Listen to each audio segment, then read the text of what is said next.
नमस्कार मित्रांनो, तुमचा MHB² हब मध्ये स्वागत आहे. आज आपण पार्ट 2 व्हिडिओ बघणार आहोत. पार्ट 2 व्हिडिओ कुठली? संतवाणी. संतवाणी म्हणजे काय? योगी सर्व काळ सुखदाता. त्याची 3 आपण भावार्थ घेतले होते. 3 भावार्थ घेतले होते. उर्वरित 3 भावार्थ आपले राहिलेले आहेत. 4, 5 आणि 6. तर त्या हिशोबाने आपण पार्ट 2 व्हिडिओ बनवलेली आहे, फक्त आणि फक्त तुमच्यासाठी. आपण एक एक गोष्टी बघूया, पूर्ण ओळ बघूया. ओके, बर.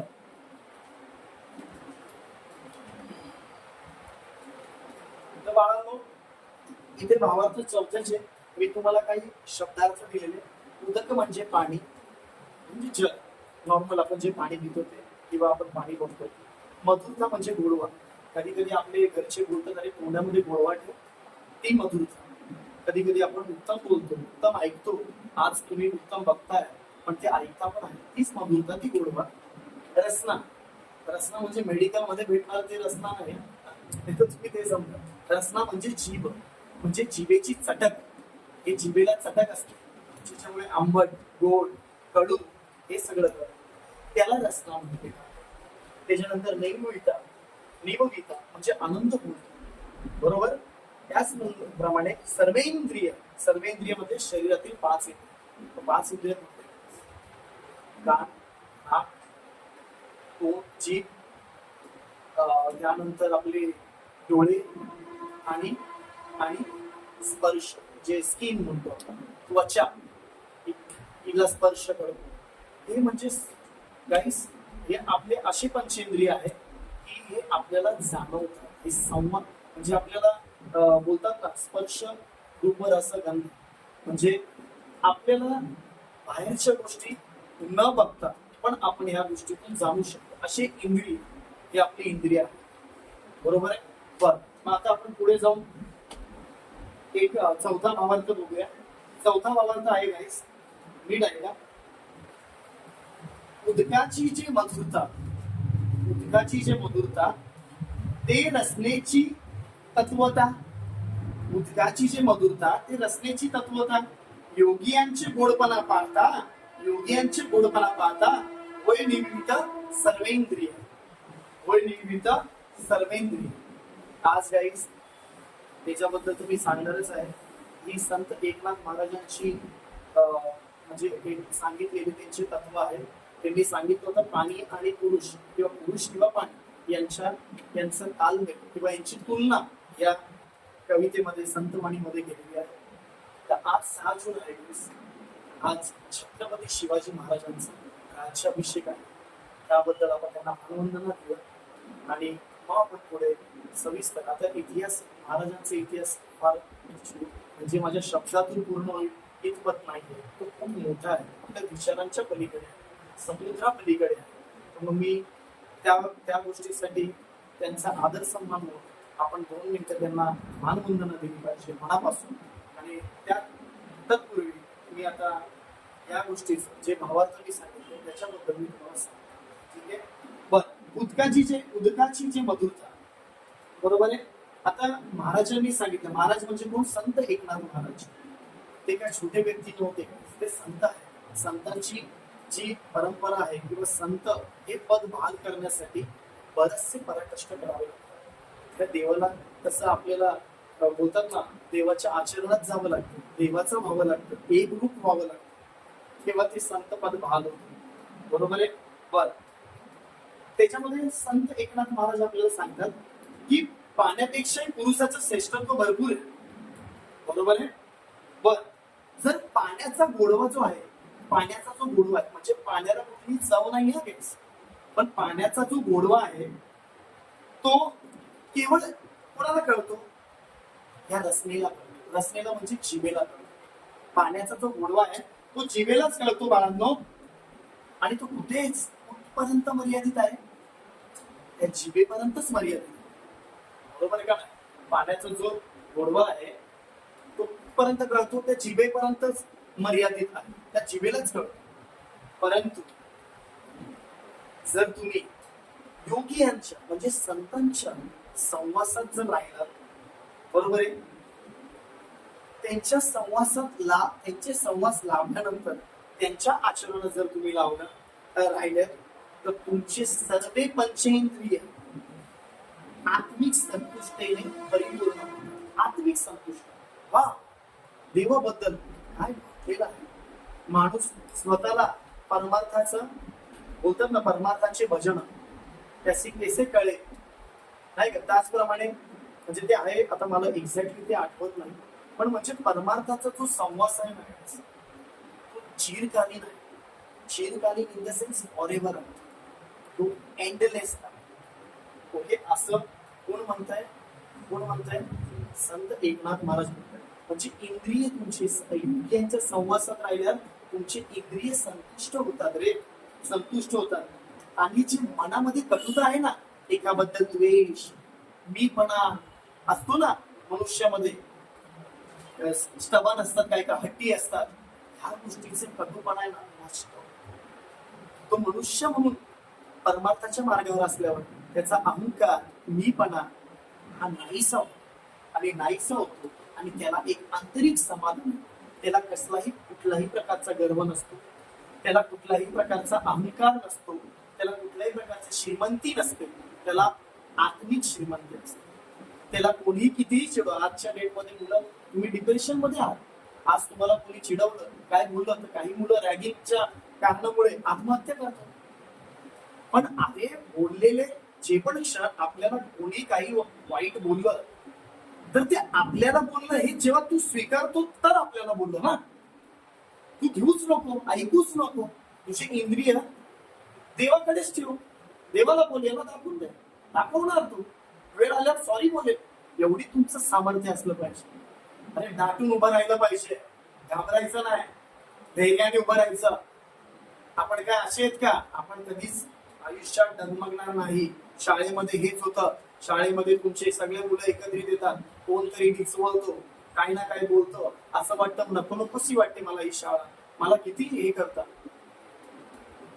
कटुपणा प्रत्येकामध्ये असतो, राग द्वेष मत्सर प्रत्येकामध्ये असतो.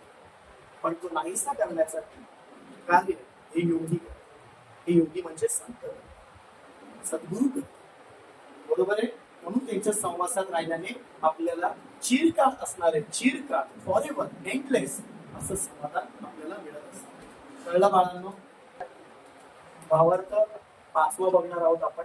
भावार्थ 5मध्ये काही शब्दार्थ दिल्याचे महत्वाचे आहे. मेघ म्हणजे ढग, मेघ म्हणजे ढग, ढग म्हणजे क्लाउड्स. अधपतन म्हणजे खाली पडणे, ढगांचाच पाणी, व ढगांमधून काय पडतं, पाणी पडतं. अन्नदान म्हणजे भोजन वाटतं. हे 3 शब्दार्थ कळले असेल तर तुम्ही लिहून फेसबुकच्या मागे किंवा त्या पानाच्या खाली जिथे जागा मिळते तिथे. आता आपण याचे भावार्थ बोलणार आहोत. मेघमुखे अधपतन, मेघमुखे अधपतन उदकाचे देखून या जाण. मेघमुखे अधपतन, अधपतन उदकाचे देखून जाण. अधपाते निवती जन अन्नदान सकळांस. अधपाते निवती जन अन्नदान सकळांस. ह्या भावार्थामध्ये पाण्याचे श्रेष्ठत्व पटवून देतात संत श्री एकनाथ महाराज आपल्याला सांगतात की एवढं उत्तमरित्या उदाहरण म्हणजे दृष्टांत दिलेला आहे, एवढं उत्तम दिलंय की बघा. ते बोलतात की जर मेघ आहे, मेघ म्हणजे ढग आहे, बरोबर आहे. ढगाचं पाणी त्याच्या मुखातनच पडतं ना खाली. आता ढगाचं पाणी पडणे म्हणजे मुखातच पाडणे. आता हे ढगाचं पाणी पाडणारा कोण आहे? ईश्वरच आहे. आता बघा ना, आता काही वर्षांपूर्वी संत तुकाराम महाराजांच्या काळात दुष्काळ आला होता. त्या दुष्काळाला लाखो लोक उपाशी पोटी पाण्या विना मेलेले आहेत. आणि असंच फक्त लोक नाही, संत तुकाराम महाराजांच्या घरी उपाशी पोटी त्यांच्या घरातले 2 किंवा 3 व्यक्ती गेलेले आहेत. त्यांचं बाळ देखील गेलेलं आहे, त्यांची वाईफ गेलेली आहे, त्यांची बायको गेलेली आहे. ह्या सगळ्या गोष्टी त्यांच्या घरामध्ये झालेल्या गोष्टी बघा. तर हे म्हणतात की अरे त्या मेघ जर त्याच्या मुखातनं पाणी खाली पाडतो, बरोबर आहे. आणि ते खाली पाडण्यामुळे ते पाणी कुठे पडतं ना, धरतीवर, आपल्या धरतीवर पडतं. आणि धरतीवर पडल्यामुळे पाणीने आपण काय होतो, सुख समृद्धी होते आपल्यामध्ये, आपल्याला पाणी मिळतं. पाण्याविना जीवन आहे का? नाही. बोला ना. मग आपली धरती काय होते? सुख समृद्धीने भरली जाते, बरोबर आहे. आणि जेव्हा पाण्याच्या धारा लागू लागतात त्या ढगांमधून, तेव्हा लोक काय होतात? दुःखी होतात का? लोक आनंदी होतात. त्या पाण्याच्या ते ढगामधून पडणारं पाणी म्हणजे आपण पाऊस म्हणतो, तो पाऊस जर रिमझिम पडायला लागला तर लोकांना, मुलांना, या जीव जंतूंना किंवा सजीवांना काय होतो? सजीवांना आनंद होतो, भरपूर आनंद होतो. आणि तो आनंद, ह्या आनंदाने सगळे लोक या भूतलावरती सगळे लोक काय होतात? समाधानी होतात. का तुम्ही असं कधी बघितलंय पाऊस पडला आणि तुम्हाला समाधान असं वाटतं? असं झालंय बघा. आता उन्हाळा आहे, बरोबर आहे. 6 जून आज तारीख आहे, अजून पाऊस पडलेला नाही. आज सर्वजण इथे भूतलावर राहणारे आज या पावसाची आतुरतेने वाट बघतात की कधी हा ढगातला पाऊस पडेल आणि आम्हाला सुख समाधान देऊन जाईल, कधी आनंद होईल, बरोबर का? त्याचप्रमाणे पुढे म्हटलंय अधपत्र निवती जन म्हणजे आनंदी होता, अन्नदान सकाळाशी तर कसे, बरोबर आहे. मेघातून कोसळणाऱ्या पाण्यामुळे धरतीवर काय होते? हिरवळ पसरते, हिरवळ पसरते. आणि जर धरतीवर हिरवळ पसरली म्हणजे शेत निर्मिती होते. शेतामध्ये काय तयार होतं? पीक तयार होतं. आणि पीक ते आपण काय करतो? खातो. म्हणजे अन्नधान्याची निर्मिती होते. अन्नधान्याची निर्मिती होते. जर पाऊसच पडला नाही तर अन्नधान्य येणार कुठून? बरोबर आहे का? मग अन्नधान्याची निर्मिती झाली, बरोबर आहे. मग खायला काय भेटलं? अन्न. कसं? पोटभर, एकदम उत्तम सर, बरोबर आहे का नाही? पोटभर भेटलं, उत्तम भेटलं. आणि ह्या पोटभर आणि उत्तम भेटलेल्या अन्नामुळे आपण सर्वजण आई वडिलांना विचारा, त्या पूर्वजांनाही देखील विचारा, सुखी समाधानी होतो. लोकांना वाटतं पैशाने लोक सुखी समाधानी आहे. चुकीचं आहे, चुकीचं आहे. आपण सुखी समाधानी निसर्गामुळे. आज निसर्गाने साथ दिली नाही ना, हा पैसा काय करणार? पाऊसच पडला नाही 10 वर्ष, काय करणार? काय विकत घेणार? पैशाने काय विकत घेणार? हे भूतल आपल्याला सोडावं लागतं. म्हणून एन्व्हायरमेंट डे साजरा करतात ना, ते मूर्ख नाहीये, येणे नाही. पर्यावरण दिनाला खूप महत्व आहे. आजच्या पिढीने पर्यावरणाचं रक्षण केलं पाहिजे, लढलं पाहिजे. कारण पाण्याची समस्या येणाऱ्या लोकसंख्येमध्ये भासणार आहे. तर मग त्याला कसं अल्टरनेटिव्ह शोधताय, काय करावं लागेल, हे तुम्ही विचार केला पाहिजे. हेच महाराज म्हणतात की जसं तुम्ही अन्नदानाने समाधानी होता, तसं योगियांचे शब्द ऐकून म्हणजे या सारामध्ये हेच सांगितलं जे मी आता तुम्हाला सांगितलं. म्हणजे या साराचं उदाहरण असं आहे की योगियांचे पण शब्द हे अन्नदानासारखे सुख समाधानी देणारे आहेत. मग त्या परमार्थाचे तुम्ही काय आधी असं म्हणतो. बाळांनो, शेवटचा भावार्थ राहिला भावार्थ 6. भावार्थ 6 मध्ये काही महत्वाचे शब्द आहेत, ते तुम्हाला जाणून घेणे महत्वाचं आहे. जसे खालूते येणे. खालूते येणे म्हणजे काय? खाली येणे. आता खाली काय येणार आहे? ढगातला पाऊस, ढगांमधून पडणारा पाणी. इहलोक बोलतं, इहलोकला जायचं. इहलोक म्हणजे धरती किंवा स्वर्ग असं पण म्हणतात. धरती किंवा स्वर्ग. जन म्हणजे लोक, जनकल्याण म्हणजे लोककल्याण. लोक म्हणजे जनता. निजज्ञान. निजज्ञान म्हणजे आत्मज्ञान. जसं आपण कधी मेडिटेशन करून नाही का आपल्याला मॉरल भेटतो, किंवा आपल्याला असं डोळे मिटल्यानंतर आपल्याला आत्मज्ञान होतं की अरे नाही मी हे मम्मीला बोललो, पप्पांना उलट बोललो, हे बोलणं चुकीचं होतं, अरे मी आज त्यांना जाऊन सॉरी म्हणेन. हे आत्मज्ञान. किंवा काही गोष्ट काही वेळा बरेचसे मुलं वाईट वळणावर जातात आणि त्यांना नंतर पायाला बोलतात ना, एक ठेस लागली, आता इथून पुढे चुकी होणे नाही.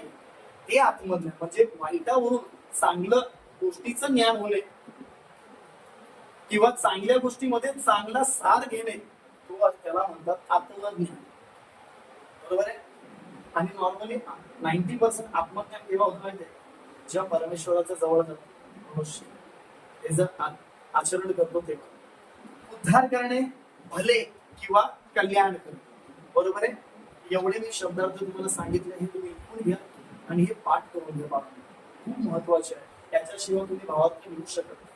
तुम्ही माझा भावार्थ ऐकून समजू शकाल, पण तुम्हाला शेवटी तुमच्या शब्दातच तो लिहावा लागेल. कारण भावार्थांनाही देखील 2-2, 3-3 मार्क आहे बोर्डामध्ये. आणि एक मी तुम्हाला पुन्हा चॅलेंज देऊन सांग, आज हे शब्द तुम्ही आज माझे लिहून घ्या.